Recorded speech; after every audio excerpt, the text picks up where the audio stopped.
Hey guys, welcome back to the podcast. Sitting down with me, I have Coach Simpson. Coach, just in case people may not know who you are, could you please introduce yourself just in case there's somebody that doesn't know who you are? They should, but just in case. No, that's it, man. I appreciate you having me on, and I love these podcasts. I think these are a pretty awesome chance for people to learn about sports. Probably a lot of people don't know who I am. I'm Coach Kenny Simpson. I'm in Searcy, Arkansas right now. Before then, I was at Southside Batesville in Arkansas as well, and then I've coached football, high school football level in Alabama at Alabama Christian Academy in Montgomery for a little bit, and then before then in Huntsville. So I've kind of been all around the Southeast coaching football. Um, Probably most people know me more from materials that I've produced. I've written a few books. Find a Way wrote, I think, last year, and it was a bestseller for a little bit. It's been a nice, fun ride to be along the way. It's geared towards coaches that are trying to be a head coach, and I share a lot of kind of things that I messed up with along the way in that book. And I think a lot of guys enjoyed the fact that people admit they make mistakes, and I think really kind of took to that. So after that, I've written a few other books. My most recent one just came out. It's Coaching Football Like a Basketball Coach, which is a little different spin on the sport. And then I've got my system out as well. A lot of guys that enjoy RPO, kind of 21 personnel, have taken to this is a gun tee. And so for those of you who don't know me, that's kind of the real short version. I'm married. You might hear my kids running up and down the hall. I've got 3 children who are why I do a lot of things I do. And then I've got a wife who's in graphic design who pretty much makes me look a lot better than I really am. Yeah, a lot of my graphics are me, the free version. That's why it looks cheap.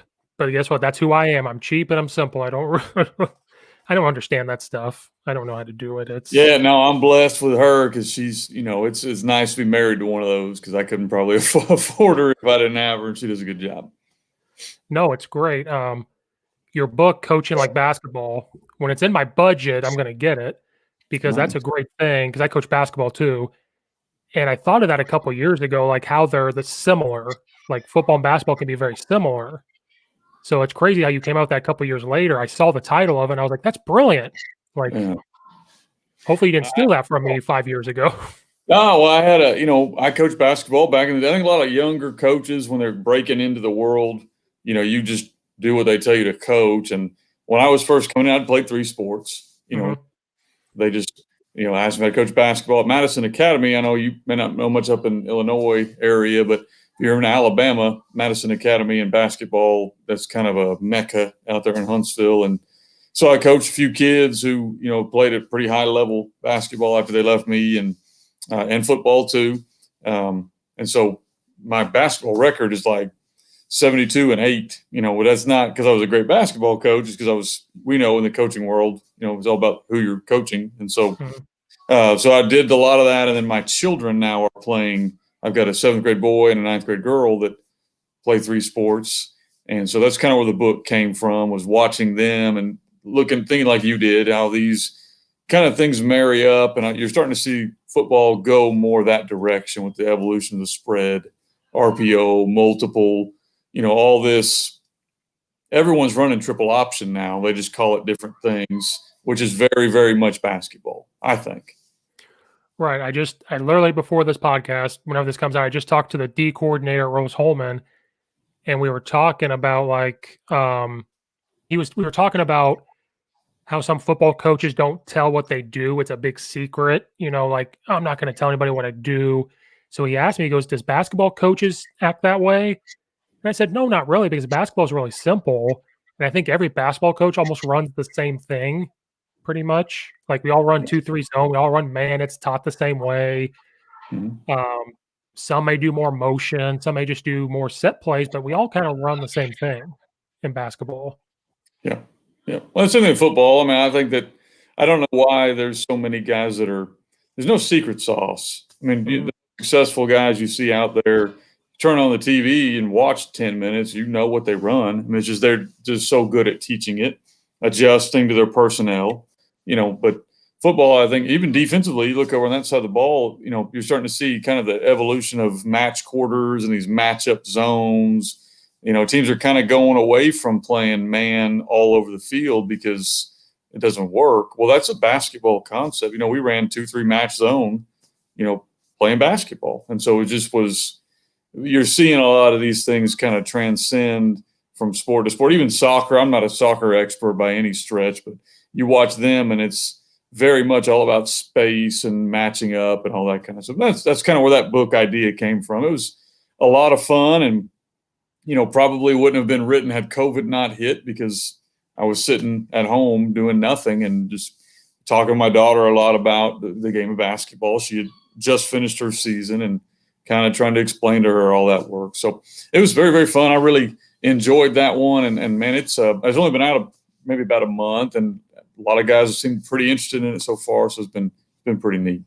Yeah, once I get the okay at home and in the budget, it's coming. But once I get the stamp, we get done, remind me. I'll shoot you a free copy, man. Just let me know. I'll tell you what, I do that stuff I just enjoy doing it. So, well, I appreciate it, because I saw it. She saw me. This is what happens. Christmas time, I look at coaching books, and I got caught. What are you doing? Nothing. Don't worry about what I'm doing. Mm-hmm. And then I saw this one, and I was like, this is a brilliant idea. I want to see it. Now, hold on. We have bills and stuff. Like, hold on a second. No, I'll take care of you, Coach. Oh, I appreciate it. No, since we've already talked about books, I had an inch to write one myself. I'm not successful like you guys. My inch is like, so you want to be a coach. That's my whole thing, because I've done it for 12 years now, and I've made a lot of mistakes. I'm not a head coach, but I've been offense coordinator. I've done this. So I thought about it too. So, like, what's some advice to give someone to me who might be a novice at this? Like, I don't know. I'm just typing it up, and I don't know where to go after that. Sure. Yeah. No, man. I tell you what, it's a little bit of a learning curve. There's a lot of ways you can go when you write a book. And that's kind of a lot of multi-part questions. So let me start kind of the beginning. One, anybody can write a book now. I mean, it's not very difficult as far as getting it published. There are lots of options. So you can self-publish, which I actually chose to do. I had a couple options with a couple companies to publish the book, but that was going to take longer and seemed a little more strenuous. So I usually recommend to people, if you have a good editor and if you have a good graphic person that can make it look professional and make sure you're not going to have a bunch of errors in there, self-publishing is going to be probably the easiest, quickest way, to do that. And there's lots of platforms you can go through. I went through Kindle printing, and so people can buy my books on Amazon. I've got my own ISBN number, so I sell them on my website as well. If I ever wanted to go in a bookstore, I could do that also. So there's a couple things. You want to own your own content is important. So owning your own kind of ISBN is important. Second thing I would say, a lot of guys, as they get to writing, get overwhelmed. The first book I wrote, it took me several years, kind of get it how I wanted it to. Now I've got like 4 or 5 random books kind of in process going, because if you're like me, most coaches are a little bit ADD. We kind of jump around and we feel it. And so that's what I'll do if I'm at home and I'm watching football or watching whatever, or I'm just, and I feel it, I'll write on one of those books. And so I've got 3 or 4 other books that are probably in various stages, of being done. And so I try not to limit it, and actually find a way. The first book I did was probably 2 or 3 smaller books that I ended up putting together. I was going to write a book on one chapter and one chapter. I went, no, let's just make it all kind of you're going to be a head coach. Here's some things you might want to know. So those are some things I would recommend. I would recommend getting with somebody who's written one, and I've helped about 3 or 4 other guys who have now put books out. It's not as overwhelming as it can seem, and it's really satisfying. I didn't care if I sold 1 book or however many we've sold, but it was a fun to accomplish. Most coaches, I think, and you probably would agree, are goal oriented. So you start it, you want to finish it and get it done. And so that was something that was really, it was enjoyable for me to do. Yeah. And then, like, for me, it's almost like, is it stupid to write it? If that makes sense. Like, because I'm not a head coach. I tell you what, I think most coaches enjoy people talking real talk. I enjoy that. I go to clinics a lot of times, and there's some really smart guys there.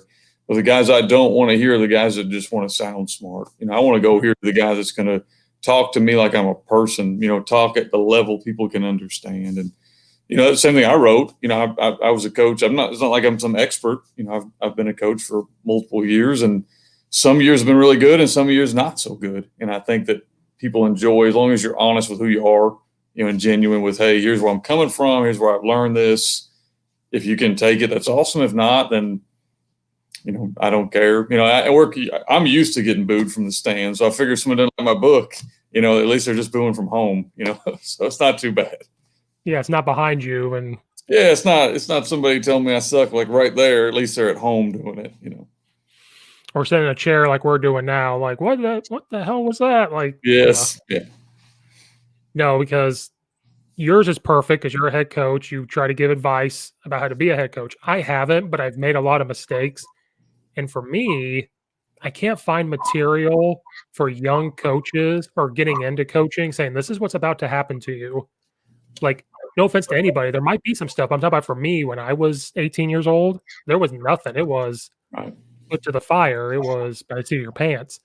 So part of me is like, I want to help somebody out. Like, Yeah. you're about to go through this. Yeah, and that's where mine came from. And it was about not a warning, but I mean, it kind of was that. And as a young coach, a lot of times we don't understand what's coming up. And so I've hired multiple coaches now, especially and I like hiring young coaches. I like the guys that have that fire in their belly, and I love seeing this young generation come through because I'm getting older now, and they kind of give me a little bit of energy. But I do always have that question inside that interview, especially for a very new coach. Is usually it's one, do you know what you're getting into, and kind of go through a few things, probably what your book's going to be about, and then if they're married, does your wife know what you're about to get into? Because that's important too. I've had multiple coaches that I know that haven't made it through has been because they were forced to pick. Fortunately, they chose their wife. That's a good choice, but they didn't know going into it what was coming. Right. Or like, you might remember this right when I started to coach was at my high school, and that was the tail end of trading film, where you had to drive and trade the film. Like, and it wasn't was lucky enough where it was DVD, but you still had to go trade it. So guess what you Mhm. did? You had to go trade it. Guess what? You weren't probably a varsity coach, so you scouted or you watched the film for them. Laundry duty is something they don't think about. Setting up the practice field for the head coach or the OC or something. Like, I don't think people realize that, and then realize you're probably gonna now see, I was lucky. Some people are gonna do freshmen. I got thrown into varsity right from the get-go, but I was an assistant to the assistant, so I just kind of watch and Mhm. learn, but I still did the other things. And so a part of me also wants to tell people, don't just jump into varsity, go down to freshman or sophomore and learn how to coach, because I was a brat. And that's kind of what I want to talk about. Like 3 years into it, I was like, I should be this. And then when I didn't get what I wanted, then you're a brat about it. You're like, I know everything. And we don't. And that's where a lot of my book came from. Find a way for me was, well, I got a head job at 27, so I was the brat that got the job, and then I went, whoa, this was not what I thought this was going to be. It just, so that was kind of where that book came from. Was I'm 27, and and the worst thing in the world happened to me. We won. Like that was the worst thing that could have happened because then I really thought it was about me, and then I took a job at another school where they had been like over 20 some odd, and found out real quickly that, hey, the players have, quite a bit to do with how well things go. But, those are the kind of things that we need more of for, in the coaching world. I think, 18, 19, 20 year olds need to read about doing laundry at 11:30 at night after a Friday night game, or getting up at 5 a.m. on a Saturday after you've broken down film till 1 a.m. on Friday to go. You used to trade film. You know, uh, we try to do game film with our coaches only on Sunday, but I remember multiple times where it was Saturday because there's only so many films. Then it was Saturday with the players, and then it was Sunday. It's a 24/7 job, and or getting a call at 2 a.m. that some players had some issue that you got to go deal with. Those are the things that I think a lot of people don't think of. And my wife always laughs now when people say, "Well, aren't you in off season?" And she says, "There's not an off season. It just doesn't happen anymore." And so those are the kind of things that I think practical. There's a ton of X's and O's. There's a ton of drills. That's out there all over the place. There's not enough what you're talking about. I think there's more room for books like that. And I know that because that Find a Way book has sold like 2,400 copies in about a year. And it was written, it's written by an old coach. And so there's more need for that stuff. Yeah, I haven't read it yet, so I'm probably boring you because you've already written about it. No, it needs to be talked about more. I think, what's surprising, I've got my own website where I sell coaching materials. And so I can the business side, it's more lucrative to sell X and O's. I mean, that's what sells, is what everybody wants to get. But the reality is the more important stuff doesn't sell as much. And so there's not a lot of it out there. Right. Like, I'm not looking to get rich. If I was going to get rich, I would have figured it out by now. Like, Right. or You it's already probably been, be coaching football, like high school football. I mean, I wouldn't be doing that if I want to be rich. I wouldn't be coaching football, or if I want to get rich off of it, it's already been done. Like, the X's no stuff's already been done. And like, because I thought about that too. Like, I could talk about inside zone. Well, everybody knows how to run. Or like, if they don't, they can find it pretty easy.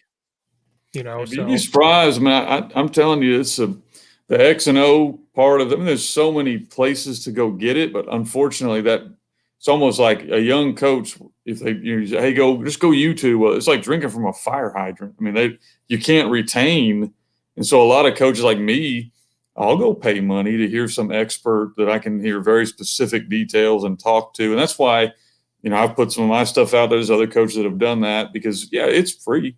You can go out there and get it, but if you really want to learn from somebody, man, I'll gladly pay some guy who runs inside zone really well money, or go sit down with him. And so I think there's a lot of resources that are out there, but sometimes it's so overwhelming. Coaches don't really know where to go to get it. right, like talking to, I think it was Coach Albaugh. Maybe I said, "Have you ever football overdosed?" And he laughed at me, and I said, "I've." It was actually before COVID, like the season before. Like, I just went too far. I was reading everything I could. I wrote down everything I could, and I just got to a point to where I was like, I can't take it Mm-hmm. because I wanted to learn, wing tee stuff out of the gun. I wanted to learn more spread stuff. I was trying to find you want to talk about an offense you can't find is the run and shoot. I was like, I want to find the run and shoot stuff. You have to have a special card for that. Oh yeah, yeah. It's like a very expensive special card. Yeah. Yeah, because I had Coach Justin Clark on, and I asked him that. I said, "Is there like a card you need to get in?" He goes, "You actually do." Now he can give me some stuff, but he can't give me everything. Right. Well, But like, you turn it on TV. That's what makes me. That's good. I'm a system guy, so I'm very pro system. So I'm not those run and shoot guys might be listening to this, or air raid guys. Don't shoot me here, because I think there's a lot of value in going through and learning a system. The certification garbage needs to stop, though. That stuff where you're almost that stuff I can't get behind, because I think, hey, you know what? If you want to talk ball, let's talk ball. If you want to give guys materials, that's awesome. Let's start charging ridiculous amounts of money for, a piece of paper that really doesn't mean anything. Sorry, yeah, I got my high horse on that one.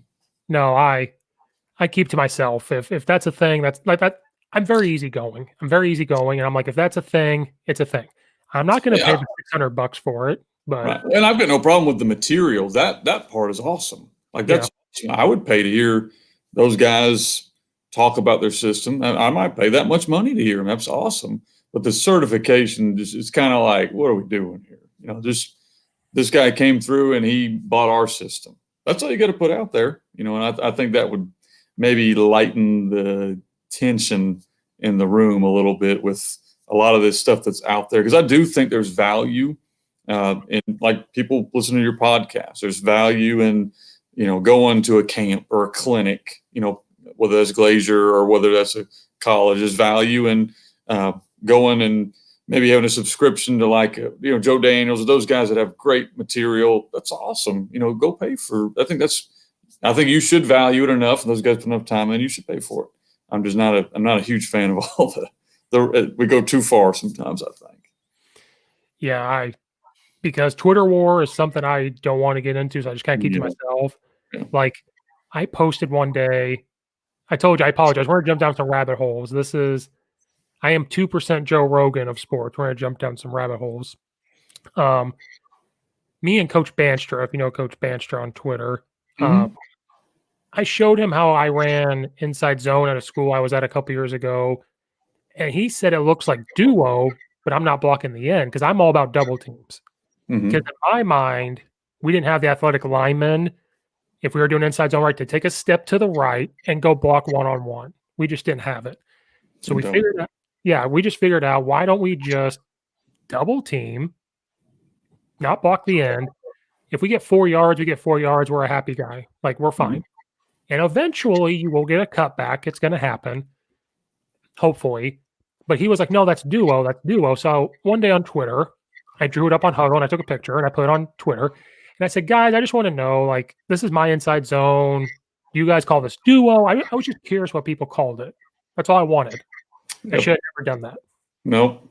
That's the most comments I had on Twitter. So I was proud of that. I was like, oh, there's like 200 people. But one guy told me I didn't have the running back drawn right. So the way he was going wasn't this. And I'm like, I drew it on 10 seconds on Huddle. I'm just asking. Mm-hmm. And it happened today. I showed, now I'm doing it to stir the pot now. I had to get over. I'm going to stir the pot a little bit today, where some people call it inside zone bash, and Ohio State runs it a lot, where like your left tackle for your right guard runs inside zone left. Your right tackle is arc releasing. And the quarterback's reading that in. He can hand it off. He can go behind the tackle on the wide receivers, or quarterback keeps it for the inside zone. The school I was at, we went 10-1 with this type of stuff. So I'm like, it can work. We had the players, but it can work. And so we did that. And then sometimes you can motion a guy. The running back's the lead blocker with the tackle, and you can hand it off to that guy too. Because somebody asked me, well, what if the middle linebacker blitzes? I said, well, then you motion a guy. They start watching that. And if he wants to trigger, you just hand it off, and he's got 4 blockers. Oh, I shouldn't have done that again today, because people were like, well, what happens if this happens? Or what happens if this happens? Yeah. So I said, don't Twitter. Yeah. Well, there's some Twitter gurus out there. Man, there is.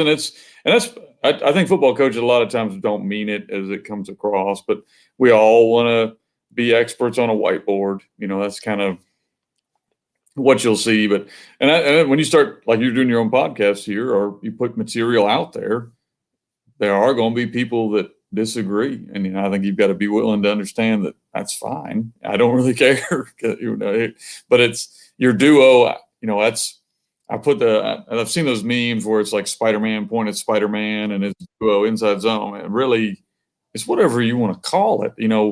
We put in buck sweep. If we want to call that cat poop, it doesn't really matter. I mean, this is how we block it, and you can name it whatever you want to name it, and so I think that's where sometimes coaches get into, and that's where that system stuff kind of comes from, where they learned it from whoever and they named it this, and so that's just kind of how they've come up. But anyway, I'm going to go down a rabbit hole there, but I just thought that's sometimes you'll get into that kind of stuff, and I think coaches don't mean to, but they come across in not a great way.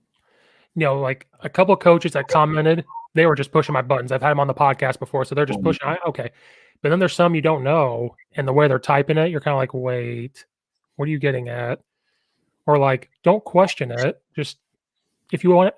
And this podcast has now turned to rabbit holes, so I apologize again. But like, I'm the type of person, if you would have posted that and I didn't understand it, I'm the type of person now where I would message you and say, okay, what's the read here? Or like, what's this?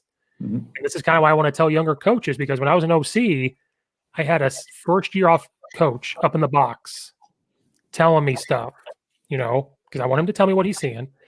We go in at halftime, and the first thing out of his mouth was, why did you call this play? It didn't work. And the first thing out of his mouth. And I'm like, you've got to learn how to talk to coaches. Because what did I do? I can't repeat what I said, but it was just like, go back in the booth and you don't get your headset this time. Yeah.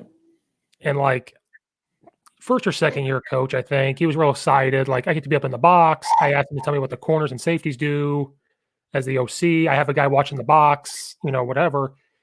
And then he wants to tell me this isn't working, or why would you call this? Instead of coming into the office saying, okay, when you called flood or whatever, what did you see for this route or something? Like, there's a way to ask me.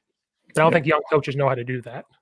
Well, and social media is social media. So when you put it out there, you're going to get all those personalities. What I've always enjoyed, the last week or so, I've been putting out different formations. Hey, how would you line up this? What do you think of this? And I get a lot of the DMs from guys like you that, and we have great conversation there. And there's most of the time, 9% of the time, it's going to be good conversation on social media.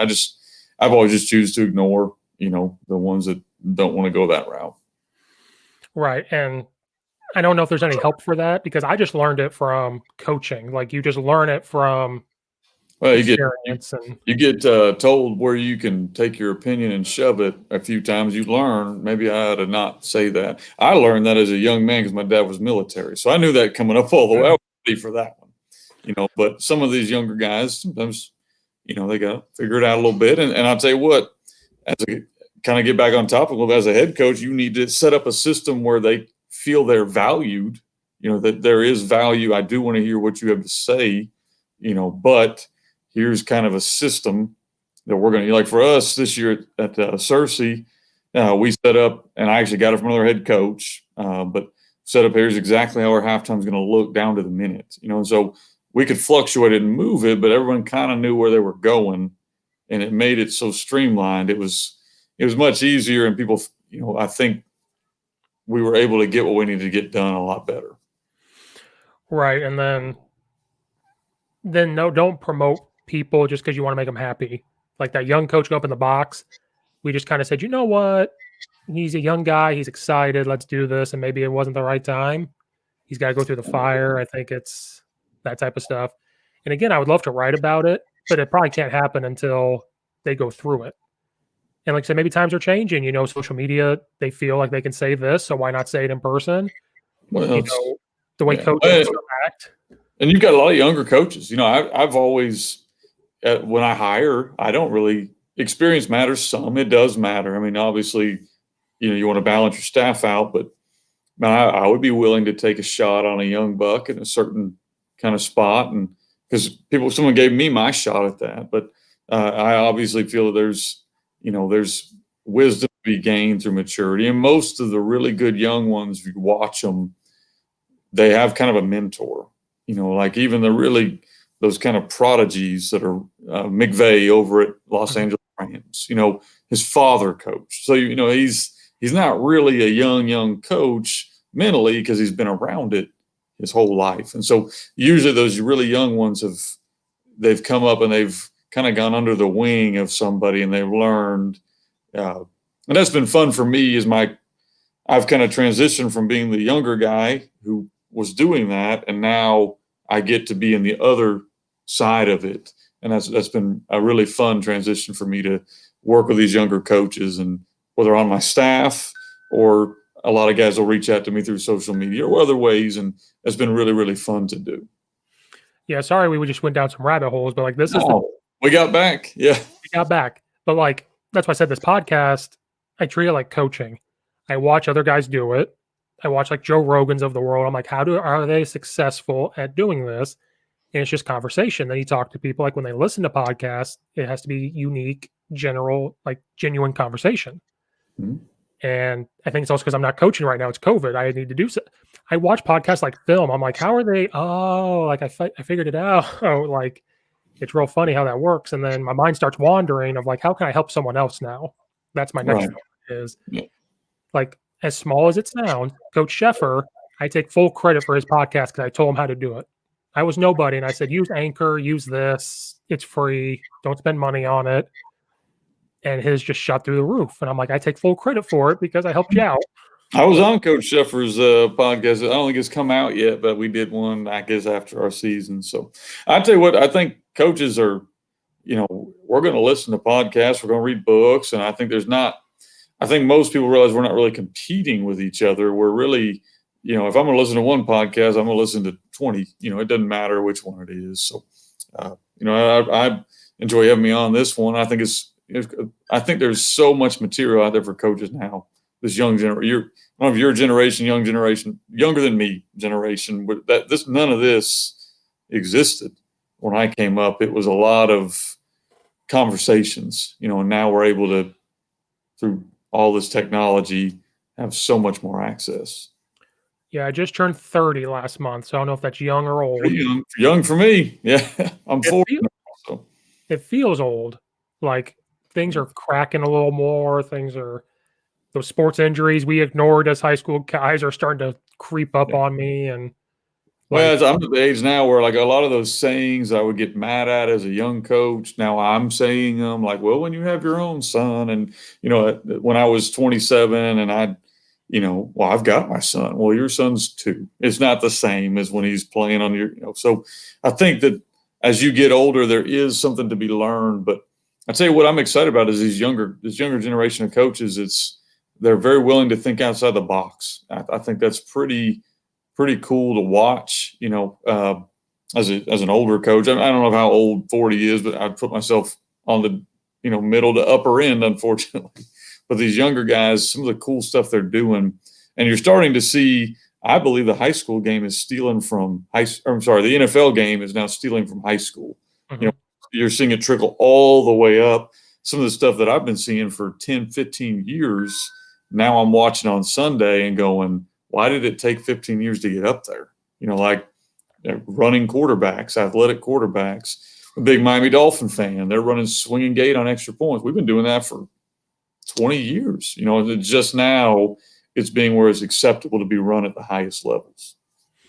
Well, because coaches get set in their ways. Like, you're not an old coach, but there's coaches out there that are set in their ways.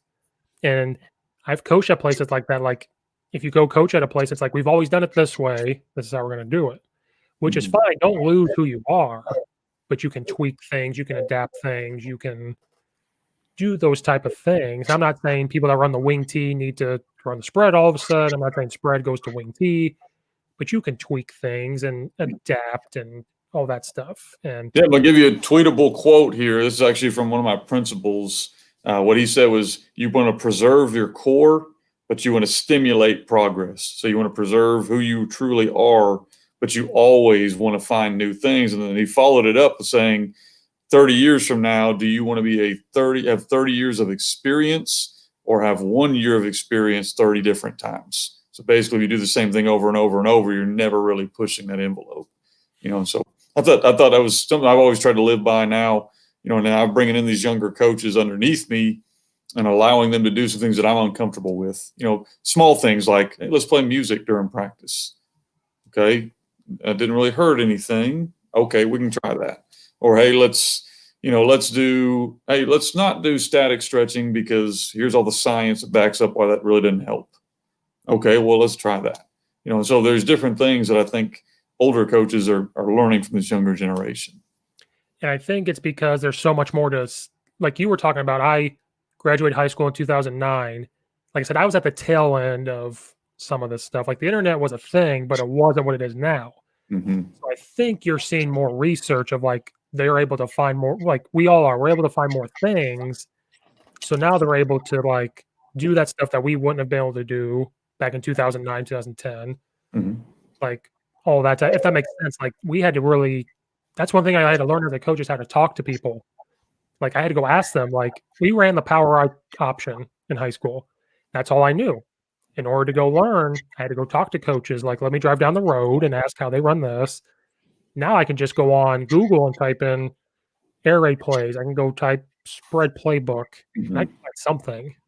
Like, back Which then, is what, which is where, kind of going back to that rabbit hole we were on, which is where you're starting to see the disconnect from the generations of these guys watch it and think they are an expert at it.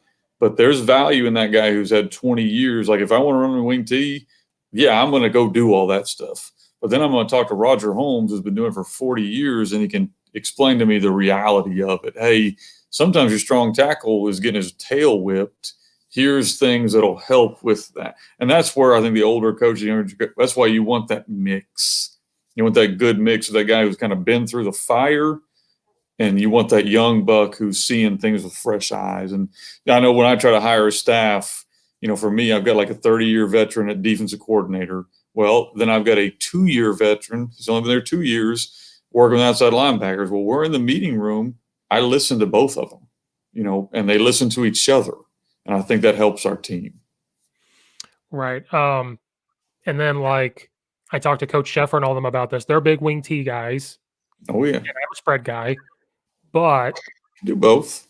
I can do both. And I tell them that. I'm like, okay, if I become a head coach one day, or an OC, I'm a run game coordinator now, but if I come an OC again and I'm running the spread, I'm always going to be spread. Nobody's going to talk me out of it. I'm sorry. Nobody's going to talk me out of being spread, but I'm not stupid. I'll bring a hand down tight end if I have it. I'll have an H back if I have it. I'm going to adapt to what I have. But guess what? If I realize maybe we can do buck sweep this year, guess what I'm going to do? I'm going to reach out to a coach and say, okay, you guys run buck sweep. How do you block it? How does that, like, you go research that and you ask people.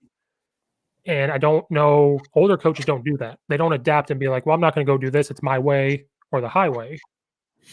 Sometimes, I mean, to me, it depends on the guy. It really does, because for me, I've done that. I've reached out to different coaches, and I've had coaches that have surprised me, reach out to me. And I'm like, why are you asking me this? You're the guy. These are guys that are coaching at a collegiate level that are asking me questions. I'm going, whoa, whoa, whoa. So I think most coaches, if they can find information, they're willing to. I've had several that reached out to me, and I know that I've reached out to several. We're looking at offensively running some different concepts. I'm not going to get away from my system because I do believe in the core, but we are going to stimulate what works with our personnel.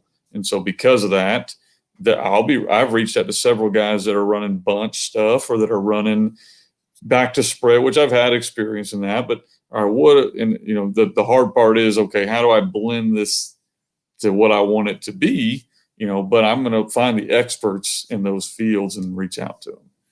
Right. I think it's in the past couple years. On social media, there's been Twitter wars. There's been, I'm not going to adapt to nothing. And then COVID hit, and I think now that we've had more time on our hands, I think people are starting to realize, like, oh, there's more than one way to skin a cat. There's more than one way to do this. And well, I mean, you think about, this year in Arkansas, that we've had four state championships that have happened. Okay.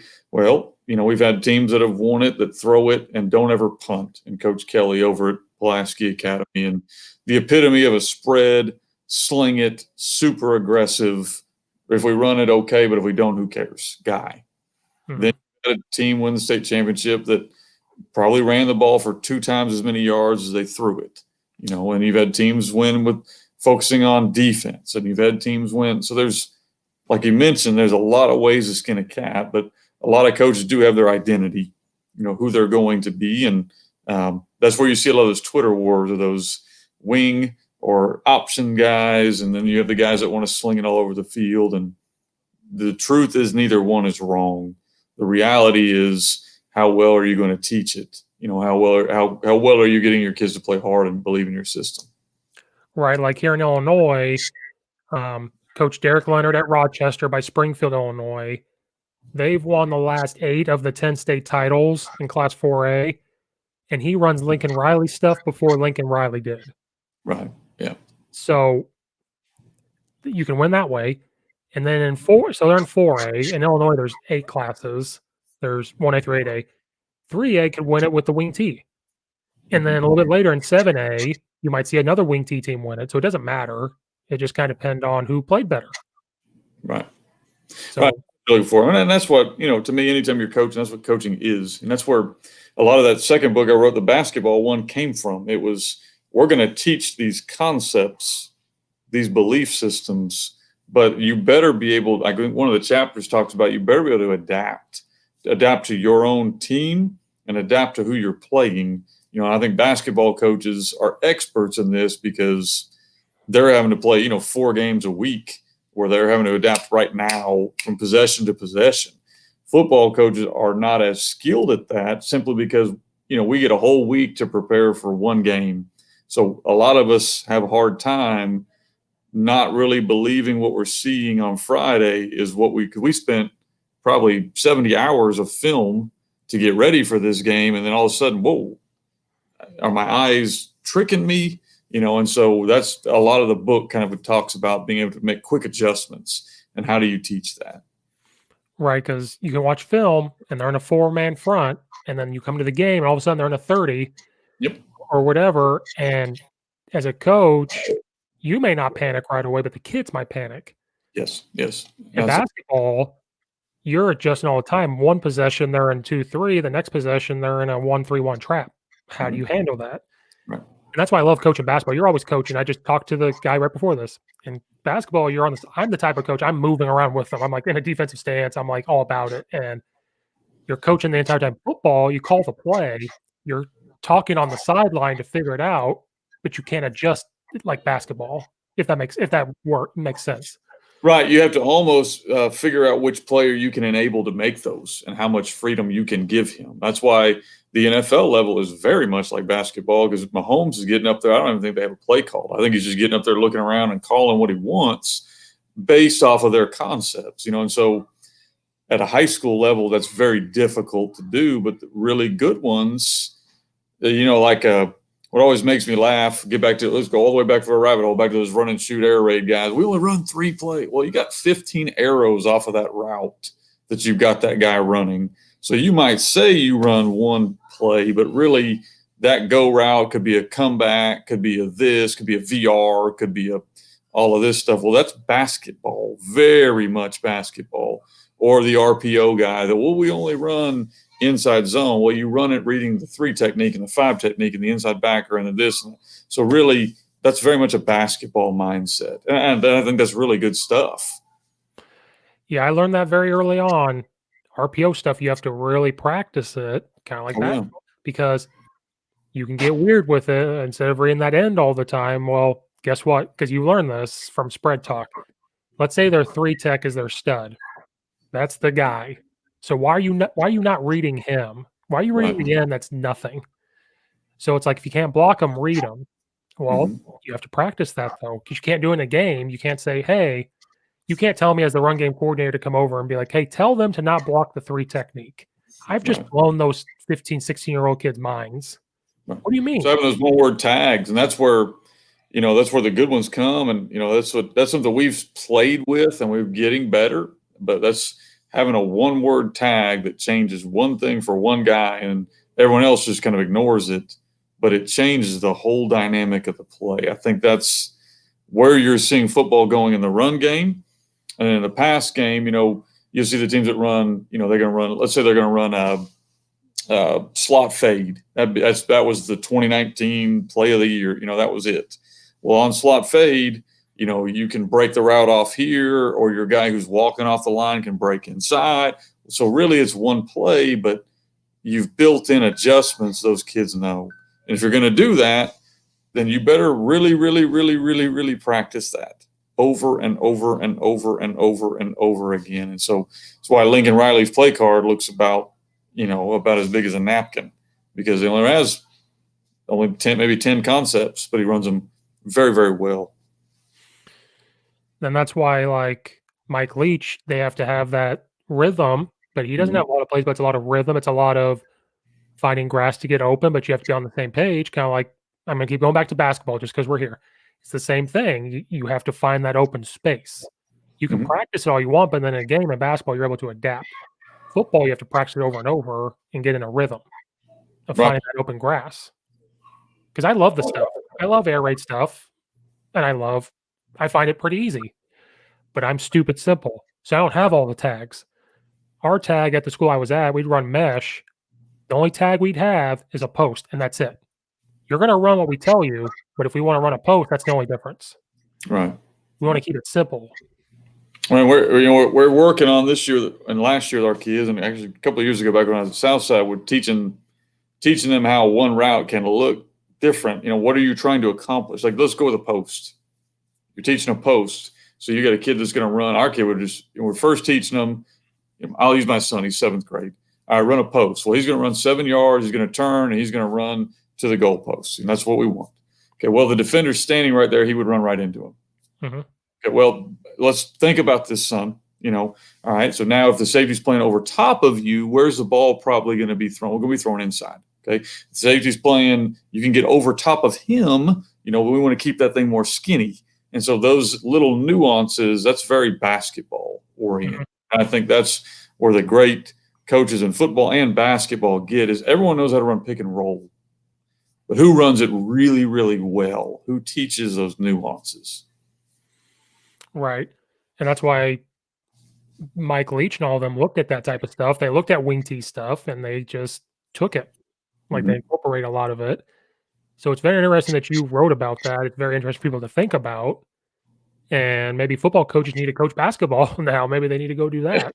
Yeah. No, in basketball, I think there's a lot similarities. I mean, there are different sports, and I love football. Obviously, I coach it, but I think there are. And if I had coached soccer, baseball, whatever, I'm sure there are things you can bring from that world over. And on that note, and I don't know how long we want to go here, but I do. The other reason I wrote that book was to highly promote multiple sport athletes. I've got 3 children. 2 of my children, one's a 9th grade girl, and she's a 3-sporter, and I got a 7th grade boy, and he would be a 7-sporter if we'd let him, but he's at 3 sports right now. Did 4 sports last year, and so that's one of the reasons I wrote that book too. Was I think that we're starting to lose that. This generation is really starting to lose where they're having to focus on and travel this and year round that and all that garbage, and we're losing that. These kids are losing their childhood because people want to make them focus on something. Yeah, and I know in Illinois it's baseball. It's travel baseball in the summer. Nothing against baseball, nothing against it, but it's, oh, why didn't you come to football? Well, I had baseball. Well, didn't you just play all school year? Didn't you just play 40 games? Right. And like, no offense, I'm going to make someone mad, and that's fine. My parents wouldn't pay thousands of dollars to play No. 15 games in the summer for baseball. Oh, no. And No, and baseball's probably was the first one to do it, but now you're seeing it like down here where I am, you're starting to see it invade into football, where you're starting to get these 7-on-7s and year-round football. Now, don't get me wrong, I am not. If a kid has time and wants to play a sport, man, play it. But I don't like anything that's going to encourage a kid to quit something else that he's already doing. And a real quick thing on the travel baseball, and then I'll get off that soapbox. I'm sure I'll make somebody upset. But my theory has also been if you paid to go to a tournament, you're not a state champion. So quit giving them those rings, because I really think that is making it's legitimizing something that shouldn't be. Like, that's not a state championship. Mm-hmm. Did a kid go play in that? And so you're kind of devaluing when a kid really does win a state championship, and you're burning these kids out at 12 and 13 years old. What are they going to look forward to in high school? Mm-hmm. And then we always heard, well, they got to get recruited because of this and that. And I'm like, and they got to get more looks because they're playing more games. And I'm like, you get better in practice. Like, when do you do batting practice? When do you do this? Because we had kids skip baseball for our 7-on-7 one year, just one game. Like, do we have 7-on-7? We want to go do this. The coach didn't play them for 2 weeks because they went to 7-on-7. And I'm like, my parents would have been outrageous. Like, we paid $3,000, $4,000. You're not going to play them because they went to football. Yeah. And another thing, I don't know if any parents listen to your show, but I've coached 2 or 3 kids. No, probably more like 10 to 15 kids that were Division I. When I walked in the door, in 2 minutes, they were Division I. Mm-hmm. Instant. You knew right then. I have a son who thinks he's going to play for the Miami Dolphins. He's not. I know right now, because he's my son and I know what his biology is. And I think, unfortunately, we have a lot of people that want to take your money and convince you of unrealistic dreams, and I think that's ruining sports. These kids don't enjoy it because they got to get a scholarship. And why don't you get a 4.0 and pop a 24 on your ACT, and you get the same scholarship as you would going to a D3, whatever. And that's another thing. Kids think Division III is not good football. I've talked to a lot of Division III coaches. It's good football because kids actually want to be there to play football. Yeah. That's their last chance. Oh, and Arkansas has got about 5 or 6 Division II schools that are unbelievable, and they're very, very good. And that's what I'm trying to tell my son. Yeah, if you work really hard, you might be able to play football there. And then we've left Batesville, Lyon College, NAIA. And I was at Montgomery, Faulkner University, NAIA. They had some dudes. I mean, there's a guy from Faulkner that I think he made it to a camp in the NFL. I mean, there are a lot of really good ball players. If you want to play football, that's awesome. What I would encourage young men not to do, though, is go into heavy debt to play college football. That's not a scholarship if you're paying out of your pocket.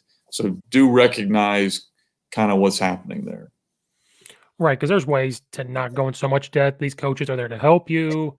Right. Division III, that's Division IIIs, Division IIs, that's what they're about.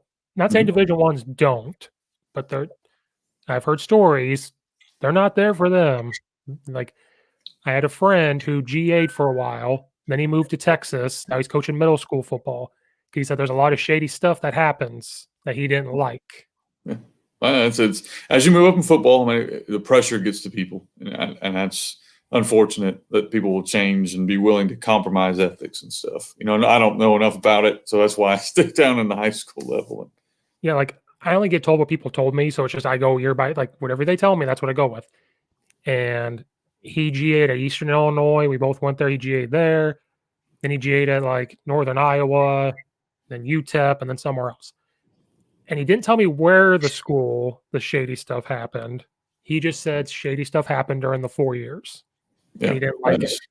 it's unfortunate. That's what, I've got a young man that wants to play eventually, my own child. I've got several kids I coach that have a chance to play. And I think a lot of times we lose sight of the fact they're getting their education and they're going to be a citizen for the next 70 years, hopefully. We need to make sure we're taking care of that. And if anybody hears my dog, that's a chocolate lab that I just can't make be quiet. So it's going to happen. I can. 90-pound chocolate lab's going to bark at whoever she wants. And I'm not going to stop it. So we went down some rabbit holes. I won't be doing my job if I don't ask, like, what kind of offense you guys run. I think you talk about shotgun wing tee or shotgun tee, sorry. The gun tee. Yeah. Gun tee. So, like, how did you say this is what you're going to run? This is who you're going to be, like the base, like this is what we're going to do, Right. and then adapt off of that? Well, I mean, like every coach, if you're around long enough, very few guys run the same system for 30 years, unless they're super successful and they found it right off the bat. Most guys like me have got to kind of look at different things. So I was Tony Franklin, spread guy. You can probably appreciate that. For a long time, Montgomery kind of matched our athletes. Moved to Southside Batesville, where I went from a school that probably was going to produce one or two D1 or low D2, low D1 or D2 type athletes a year, to a school that we might produce one in 10 years. And so different kind of kid, a lot of H-back tight end type kids, kind of gritty, tough kids, no real natural, what you would call running back looking kids. And so we had to go to something different. And so we kind of gradually played around with multiple things and got into the wing tee based running game to fit our linemen.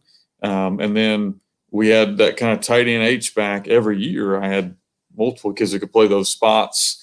And then to me, the easiest place to play running back is in a wing tee base because it's all gap scheme or pin and pull. So there's no, to me, to run inside zone well or duo well or outside zone, you got to have kind of a dude, who sees it and has great vision and can make plays happen. So we went to all the wing tee based runs because it's very much, not anyone can run it, but you don't have to have great vision. And we love the misdirection. We love kind of power football. And I brought in a lot of the RPO world from Noel Mazzoni. I studied him a lot. Kind of brought some of that stuff in with it. We like the gun. I think the way the game is going, being in the shotgun is very advantageous if your quarterback is even halfway athletic. And so we brought all that with us. Then I come to Searcy. Searcy's a 6A school, has some athletes, and so we kept a lot of it. I got the job like 6 weeks before the season, and we're in a pandemic. I didn't know if we're going to play. So I went, well, let's kind of blend some of the things they did with what I did. And that way I can at least know what we're doing moving forward. We had basically 9 or 10 new starters on offense anyway. So there's going to be a bunch of new kids playing new spots anyway. Well, now, and we actually ran inside zone because I had guys that could see it and hit it. And so we put that in, and we ran a couple other concepts off of the wing tee stuff. So next year moving forward, we may be maybe more multiple because we want to match our personnel. So long story short, I really have enjoyed what we do. I think it's unique. It gives us an advantage over the teams we play. I'm a big fan of condensed sets. I think that really strains defenses and how they're going to handle it. It makes them kind of vanilla up. But I would highly encourage coaches to make sure you're matching whatever you choose to your offense. If we got a tight end H-back, like you mentioned, I love that stuff. If we have one, I'm not going to force a square peg in a round hole. It just doesn't make any sense. Right. One of my So I coached at one school in 2008. I've been at 5 high schools. The school I was at last year, I never really was around a tight end and an H-back on the same side, and we did Mhm. this year because power read was our bread and butter, and oh my goodness, I fell in love with it. So where I'm at now, being the run game coordinator, I'm like, "Please let me have a tight end and an H-back," Mhm. because you can do split zone, which I think is beautiful. You're at an extra gap. You can do the split zone. I call it split zone release. Right. Uh, power read is beautiful out of that with those arc releases, and then if that H back is arcing all the time, you just call H pop and he goes straight up the field because that's what they're Wide open. seeing. Right. Wide open. Wide open. Yeah, and the play action, all that stuff is good too. Oh yeah, like Stuff we like to run the play action on split zone. We got into playing around with that a whole lot. It was nice, a little easy dump. mhm. We did a lot of that last year. I wasn't a fan of the wide zone. That's the one I'm Right. having a hard time. You need to go buck sweep, man. Buck sweep way better than wide zone. Uh, we kind of ran it in high school, but I haven't ran it since, and so that's Right. why. Like, I just love inside zone. I love trap. Trap's one of my favorite plays. People don't Right. like it for some reason, but I love it. I like trap. Trap's a good play. You need to play around with teams are going pin and pull now, which is their flavor of bucks. It's a lot less expensive than buck sweep, so people are using that a lot. Well, like I said earlier, like if a 3 tech is their best player, just read him. Well, before I learned that with the zone, I used to just say trap him. And they're like, well, if he's the best player, you're doing one on one. And I was like, well, if it's quick enough, because I would go pistol. If I did trap, 70% of the time it was trap because it hit quicker. And if he's that best player, if we can just get it on the right angle, we're not looking to kill shot him. We're not looking to do Mhm. this. I said, I don't care if you touch him. If you just get in front of him and we get up the field and we get 5 yards, I'm a happy guy. I don't Mhm. care. But like back in the day, I just said Very trap. wing. That's a very wing T mindset right there, Coach Steve. That I call myself a spread guy, but I'm not an idiot. I like to run the ball. A horror story I had was when I was OC, we played a team, and everybody that's ever called plays kind of knows this. At the end of the game is when everything starts to come back to you. You know, Mhm. everything's kind of not a blur, but it starts to come back to you. That's why we're up till 2 a.m. because everything starts to come back. I knew the newspaper guy, so he comes up to me and he goes, "This is off the record." He goes, "What's wrong with you?" I was like, "What did you just say?" He goes, "You know you passed the ball like 40 some times, right?" Or something like that. I was like, "No, I didn't." So I look at the film and it said like 46 times or something like that. And I was like, "Oh my goodness, why did I pass the ball so much?" But in my defense, about 14 were RPOs that we threw Right. in my Okay. defense. Yeah. But then I started to realize it. I was like, "Oh, I can't do that. I can't." The reason why I called it was because I saw something that was open. So I just Mhm. kept doing it. We were pass blocking really well. We couldn't run the ball. So I was like, "We're gonna do this." But a part of me was like, "Oh, I'm not full air raid," because normally an air raid guy would be like, "That's beautiful." Me, I'm like, "Oh, I should have ran it a little more." Well, that's what. As a head coach, I walk in and go, "Did we win? Then it was good. And if we didn't win, not good. So Yeah, we didn't win. So that's why I kind of looked at it not and good." Yep. I was like, "Yeah." But nobody knew I passed it that much. It was just such a blur. And I was like, 'cause I just kept on calling RPOs. I want the quarterback to have an out. So if something doesn't Mhm. look right, we can hand it off. And so I did that. So we just threw it for those times. It was a bubble or key screen or I love the slants RPO. So I was just, Yeah. We just call that peak, but yeah, that little glance, you just dump it in there. yeah, or like a good one I stole from Coach Dearman that split back. They motion a guy out to the receiver and they read that Mike linebacker. And if he bumps out that motion, you just hand it off. If not, you throw that bubble to that running back. Mhm. And I didn't call it a lot, maybe 4 times a game, but I swear I have to find that film from years ago. Every time I did it, it had to be a first down. We'd get anywhere from 10 to 17 yards because they're looking or they're they're they're looking at the motion or the people that were blocking are looking because we were running the ball. They're peeking in there and then they're getting blocked. Mhm. And it was just so simple, but that's but yeah, I know wing T stuff. I just don't know everything about it. Like trap stuff, I love. I make coaches mad. I'm going to ask you this. The OC said we're going to put an ISO, and I said, "Oh, so it's kind of like belly." And every coach was like, "What do you mean?" They didn't know, and I was like, "Oh, it's kind of like belly, but it's spread term, so it's ISO." Yeah. The way I run belly is very much like ISO. Very Okay. much like ISO. Now we will pull that backside guard almost like power ISO, which that's why my flavor of belly is a little different than most wing T guys. We are still trying to kind of pin and pull that backside guard and get the ISO lead, and so it's a little different. But yeah, you're not offending me. That's a when we put it in, my offensive line guy said, "Oh, so it's like ISO." I said, "Yeah, pretty much exactly like ISO." No, I think it was like Coach Banster and them giving me a hard time. They're like, "Oh, so it's belly," and I was like, "It's Yeah, ISO." yeah. But then, Belly can be different things. Wing T belly. A lot of times you can cross block that thing, and I don't do all that stuff. But a lot of the wing T guys will do that. no, our ISO I never really I had in my back pocket. So when they hired me, they said we want to do ISO. So I showed them how I would do. See, this is the research. If you have it in your back pocket, you know how to do it. I took it from Illinois College. They did it, so I just took what they did. Like Mhm. they did a lot of H backs or a lot of wings, Right. and so like it was real simple. Yeah. So if you do ISO right, you're not going to, our linemen are not going to touch that first backer to the right. That's the insert guy. Mhm. And if you tag it to where if you don't have the H back or the wing, it'd be, I don't know what they called it, something with a T where the tackle wraps in now. We didn't do the guard, they would do the tackle. Like gut when you Yeah. gut it.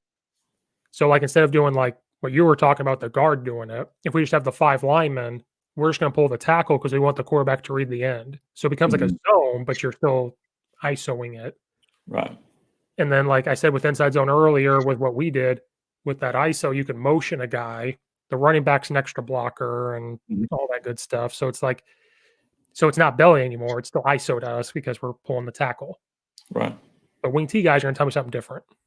I'm Yeah, always it's terminology. That's all it is. wrong. So like for you and your offense, I'm going to do my job now. See, I'm going to come out of the rabbit hole. I do this for free, but it's still my job. So like for you and your offense, especially without COVID, let's say no COVID, it was just a normal year. What would be like an install for your type of offense? Like this is the base. This is who we're going to be when stuff hits the fan. This is what we can do to fall back on. I'm a big series guy. That's wing T kind of based. So we're going to find what's going to be our best run play. I would like that to be buck sweep. That would be what I'm comfortable with and what I've done. That was not this year. I don't know if that was our best play. But we're going to find whatever that best run play is, and we're going to build off of that. And so that's going to be the counter off of that, the play action off of that, the RPO game off of that, and all the flavors of that. So all the motions and stuff you can do off of that. It's for us, it's probably going to either be buck or what we would call belly. Those are the two main base side runs. This year, it started turning into split zone for us because that started working for us later in the year. So whatever that is, we just want to have the complements off of that because I do think that part of the game transcends wing T, spread, whatever. So if we're going to run inside zone, we better be able to run the play action off of that, the RPO off of that, the same side play action with the motion to it. So that's the kind of stuff that my mind sees, so I don't really want to pin myself down into, hey, we're going to run this run play. In a perfect world, I like buck because I think buck gives you the double handoff counter. You have the trap you can run off of that. Play action is so well off of that. You can pair buck I eventually want to pair buck with power read. I think that becomes really, really nasty on that 9 technique. I talked to a coach on the podcast like 2 weeks ago. He talks like how you're talking, but he calls it wing raid because they run Yeah, yeah. their pistol. I think I know that guy. Coach Vaughn is his That's name. it. Yeah, just through social media, he's got good stuff. Yeah, when I had him on, I was like, "You had my interest at wing raid. I want to hear the Mm-hmm. spread terminology in me." But I'm an old offensive lineman. I'm an old line coach. I want to hear the run stuff too.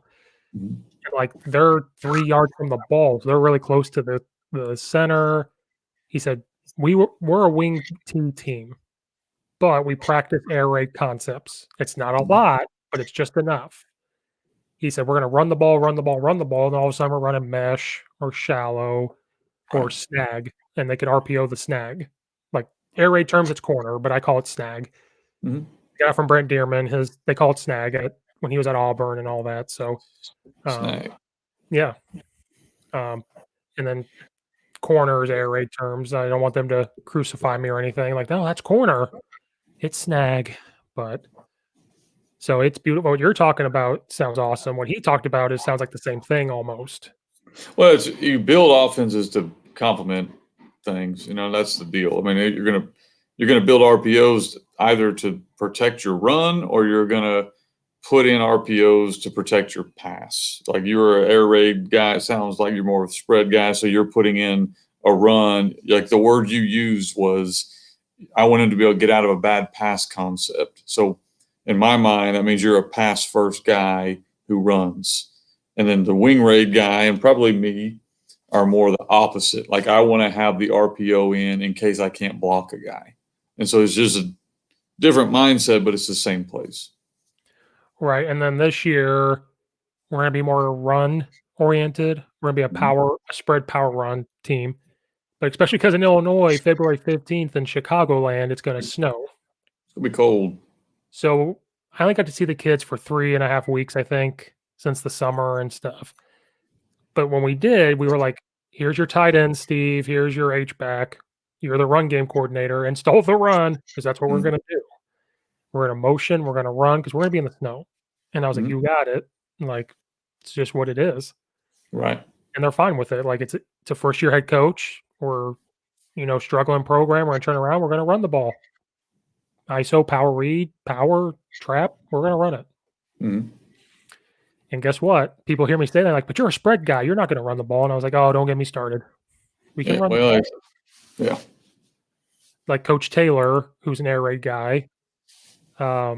He's on social media all over the place. They had like 2,000 yards worth of running back one year. And I'm like, he's an air raid guy. He went to Coach Leach's team in Washington State and watched them practice. And he's like, I run the ball, 2,000-yard rusher. And I'm like, oh. Because they think they're going to pass it, and then he just hands it off. But that's not air raid terminology. I'm not going to – somebody on Twitter is going to get mad at me, but it's fine. Well, Coach, I've taken a lot of your time, so I'm going to throw a curveball question. Okay. Who should Auburn hire down there for their head coaching spot?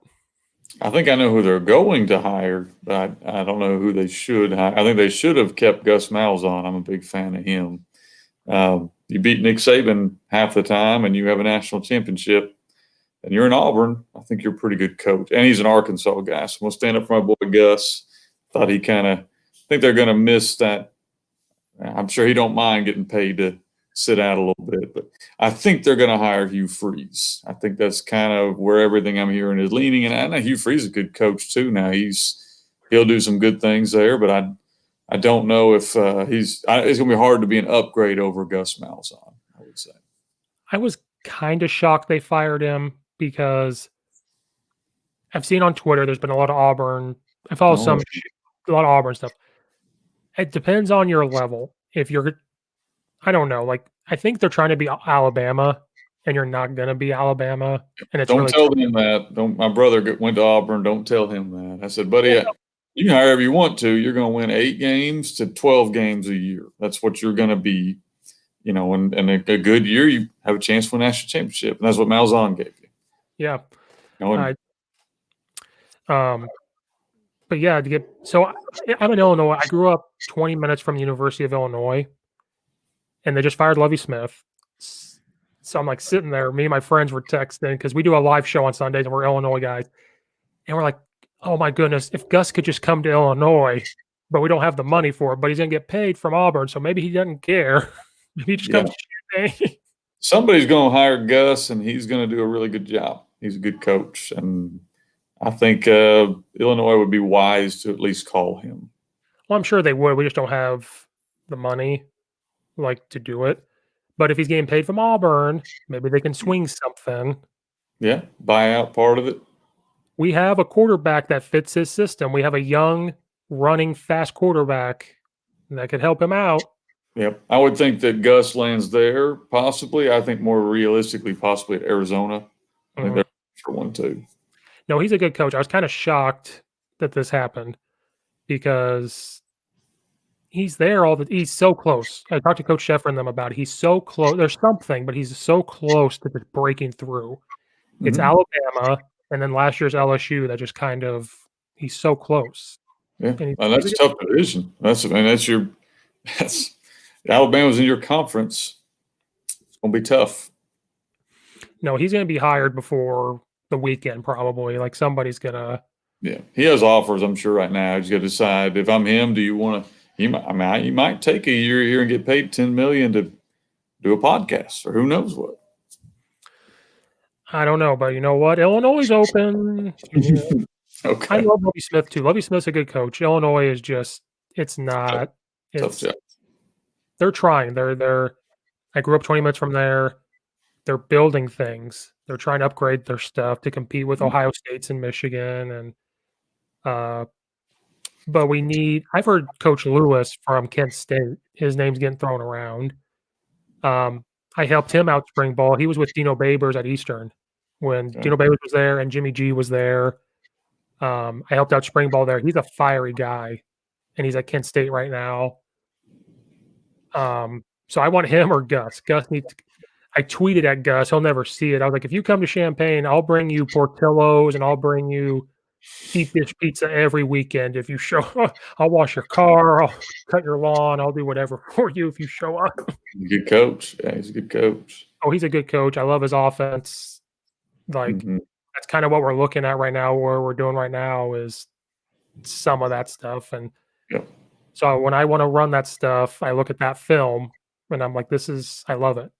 Yep. And You can do a deep dig if you want to. Go look it up when he was at Shiloh Christian back in the day, and then he was at I think Springdale, and get some good high school film. It's out there on YouTube. then wasn't he at Tulsa for a little bit too? Yeah, Tulsa and then Arkansas, of course, and then you know where he is now. Yeah, I feel bad for him because they showed that video of him dancing with the players. He didn't think anything Oh was wrong. man, shoot, he went out. He went out in a good way. I don't feel too bad. I think he'll be good. And I think he'll land on his feet and do well. I think he's a good coach. And then for Illinois, Coach Monken's name's getting thrown around Okay. from Army because he's an Mhm. Illinois guy. He's from Yeah. Peoria, Illinois. The whole family's in Illinois. That's where all the Monkins are from, is Illinois somewhere. Well, maybe. And so his name's getting thrown around, but his name's getting thrown around for Vanderbilt. And I would think Illinois a little better job than Vanderbilt. yeah, his name got thrown around for South Carolina, and I was kind of hoping that would happen. Yeah, that's a good job. Or maybe he goes to Auburn. I know it's probably gonna be Hugh Freeze, but send Monken down there. I would bet a lot of money that it's Hugh Freeze. Oh yeah, I'm sure. Or Cristobal from Oregon, his name got thrown around. But it's funny, they fired Coach Mounds on them this morning. Oregon reported to try to extend Cristobal's contract, so they knew. I think they were just jumping on it, like we got to extend his contract so he doesn't leave Mm-hmm. because he's got that Alabama ties and stuff. He would go there, and I don't know. And then Lane Kiffin's name's getting thrown around too. He'll leave in a year. He's not above that. No, he's not. Well, Coach, that's the curveball I wanted to throw at you. I really appreciate you doing this. We jumped down some rabbit holes. Hope I didn't waste your time, but that's Oh, what. you're good. I enjoyed it, man. Well, I appreciate you. So, guys, go check out Coach's website. All your books are on Amazon too, I think you said. They are. Yeah, everything's on Amazon too. So, guys, whoever listens, go check out social media, the website, the book. Like I said, I'm going to try to get that basketball book because I love basketball and I love football. Remind me, we get off here. I'll get your address and I'll take care of you. Oh, I appreciate you. So, guys out there, stay safe so Illinois can get back to normal. Hopefully, we get a season. So, I'll see you guys all next time.